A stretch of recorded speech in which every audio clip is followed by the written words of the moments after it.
Buenos días, continuamos con el siguiente tema de JavaScript.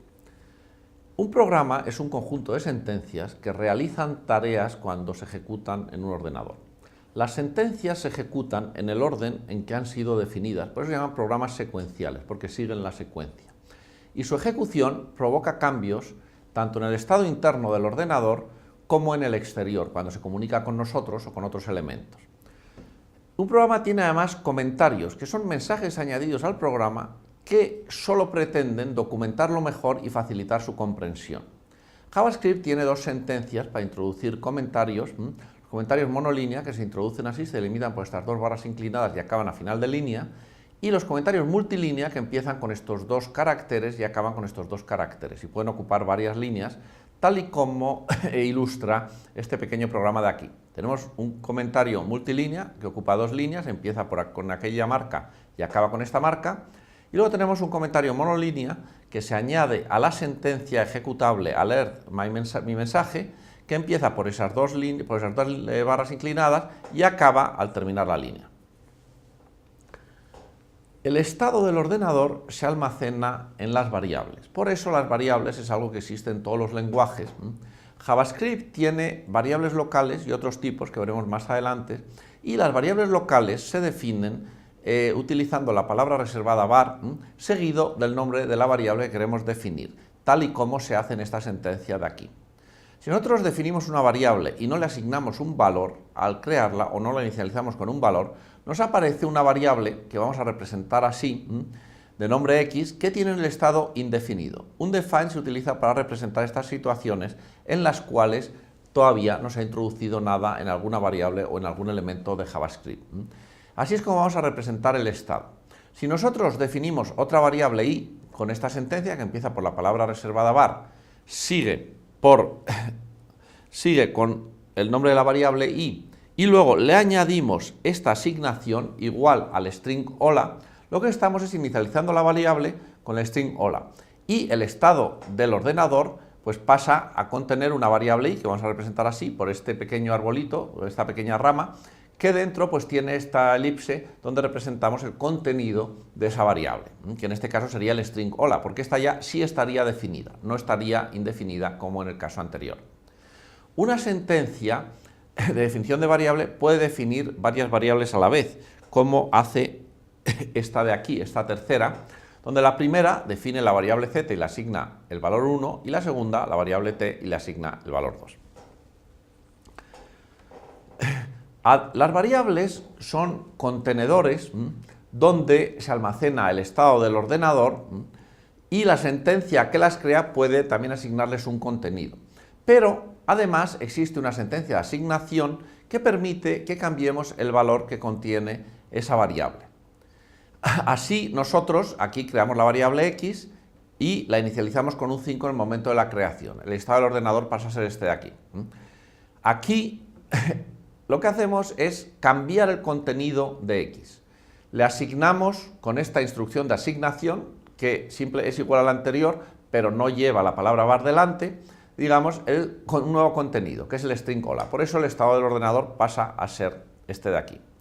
Y por último, aquí asignamos a la misma variable, la variable x, un objeto de tipo fecha, que se crea con la palabra reservada new, que es la forma de crear objetos a través de su constructor. El constructor de fechas, date, es un constructor que lo que hace es crear un objeto de tipo fecha que contiene la fecha y la hora que en ese momento almacena el reloj del ordenador donde está ejecutando. Por eso, aquí en el estado del sistema, la variable x pasa a guardar la fecha y la hora del momento en que se ejecuta este programa. Como ven, las variables de JavaScript son no tipadas, porque pueden contener cualquier tipo u objeto de los que tiene el lenguaje. Cualquier cosa que podamos crear en JavaScript lo podemos almacenar en una de sus variables.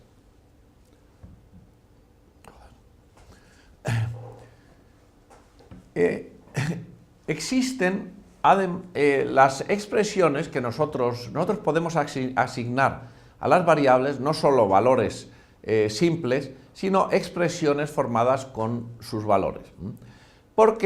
En esas expresiones además podemos utilizar nombre de variables, porque las variables representan el contenido que tienen.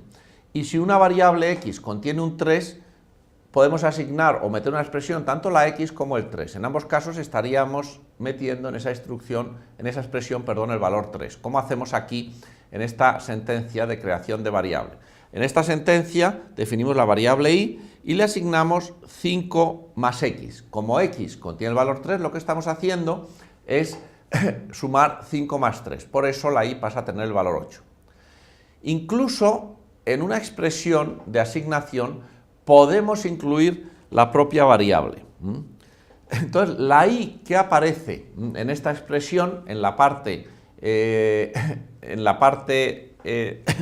digamos, izquierda o derecha, según lo miremos, de la sentencia de asignación, representa el valor de la variable antes de ejecutar la instrucción, es decir, cuando el ordenador estaba aquí, en este punto, antes de ejecutar la instrucción, porque hemos visto que las instrucciones se ejecutan secuencialmente.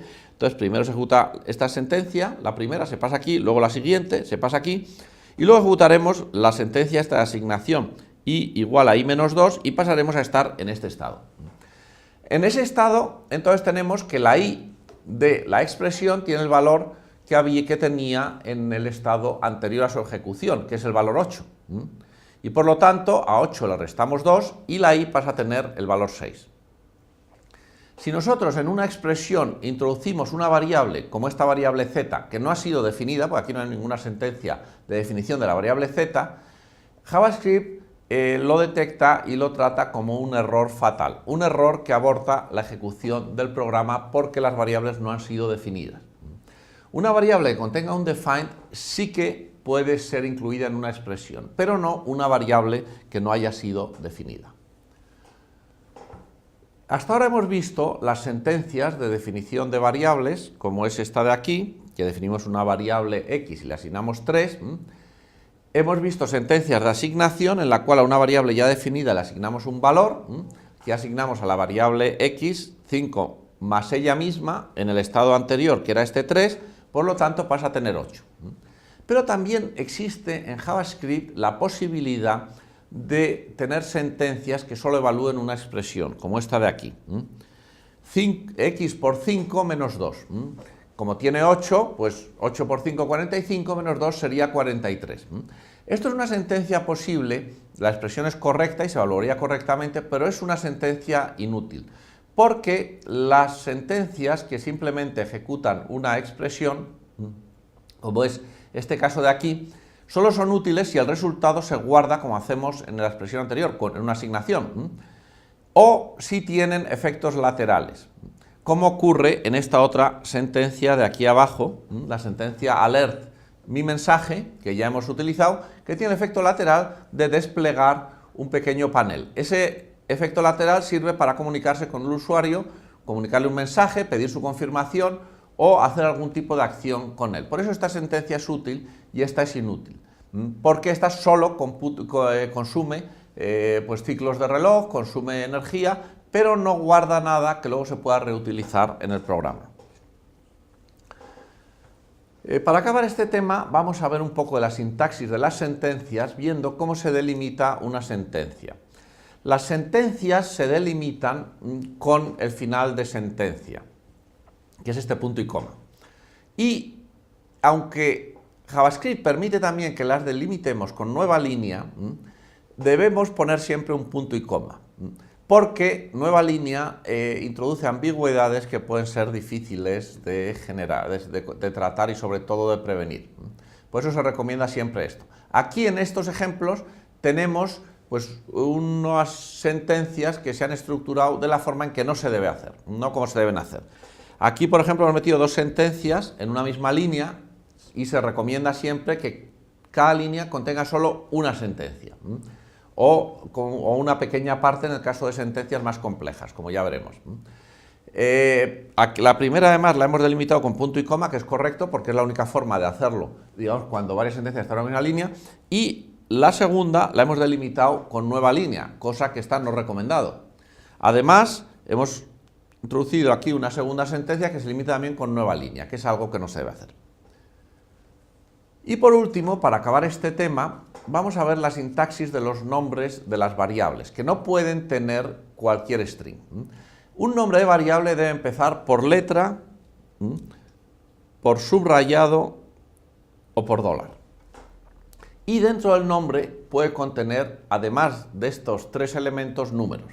Por eso estas sentencias de aquí son correctas, porque todas empiezan por letra, por dólar o por subrayado, y dentro solo contienen números, letras, subrayado o dólar. Y en cambio estos son incorrectos, porque por ejemplo estos dos primeros empiezan por número, este empieza por un tanto por ciento, que no está permitido, aquí hay un igual, aquí hay una interrogación. Las variables además no deben tener un nombre igual al de una palabra reservada. En el lenguaje hay muchas palabras reservadas como var y otras que iremos viendo a lo largo de esta asignatura. Y por último, las mayúsculas son significativas. Por lo tanto, si en un nombre de una variable cambiamos una minúscula a mayúscula, estamos definiendo o tratando o refiriéndonos a una variable diferente. Y con esto acabamos este tema. Muchas gracias.